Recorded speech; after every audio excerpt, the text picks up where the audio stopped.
స్వామివారి దర్శనం అందరికీ కూడా ఇవాళ ఏకాదశి.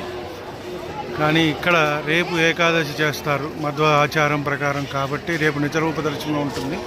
మళ్ళీ రేపు కూడా దర్శనం చేసుకుని రాఘవేంద్ర స్వామివారి అనుగ్రహం పొందాలనుకుంటున్నాం. అలాగే మీకు అందరికీ కూడా ఎంతో మార్పు వచ్చేసింది. 10 సంవత్సరాలు 12 సంవత్సరాల క్రితం మా అమ్మ నాన్నగారితో వచ్చినప్పుడు ఇది చాలా ఇదిగా ఉంది. ఈ మధ్యకాలంలో చాలా డెవలప్మెంట్ జరిగింది.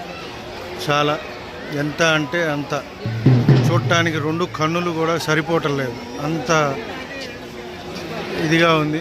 భక్త జనం అయితే సందోహం సముద్రాన్ని తలపిస్తుంది. చాలా బాగుంది.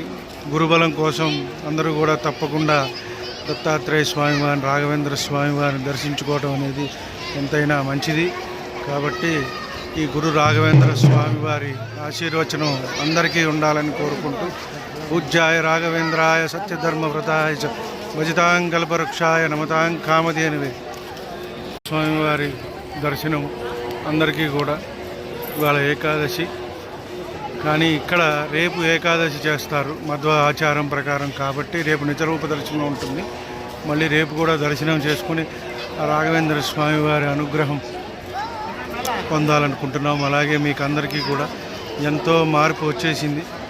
10 సంవత్సరాలు 12 సంవత్సరాల క్రితం మా అమ్మ నాన్నగారితో వచ్చినప్పుడు ఇది చాలా ఇదిగా ఉంది. ఈ మధ్యకాలంలో చాలా డెవలప్మెంట్ జరిగింది. చాలా ఎంత అంటే అంత, చూడటానికి 2 కన్నులు కూడా సరిపోవటం లేదు, అంత ఇదిగా ఉంది. భక్త జనం అయితే సందోహం సముద్రాన్ని తలపిస్తుంది. చాలా బాగుంది. గురుబలం కోసం అందరూ కూడా తప్పకుండా దత్తాత్రేయ స్వామివారిని, రాఘవేంద్ర స్వామివారిని దర్శించుకోవడం అనేది ఎంతైనా మంచిది. కాబట్టి ఈ గురు రాఘవేంద్ర స్వామివారి ఆశీర్వచనం అందరికీ ఉండాలని కోరుకుంటూ, పూజ్యాయ రాఘవేంద్రాయ సత్యధర్మవ్రతాయ చ భజితాంకల్పవృక్షాయ నమతాం కామధేనవే.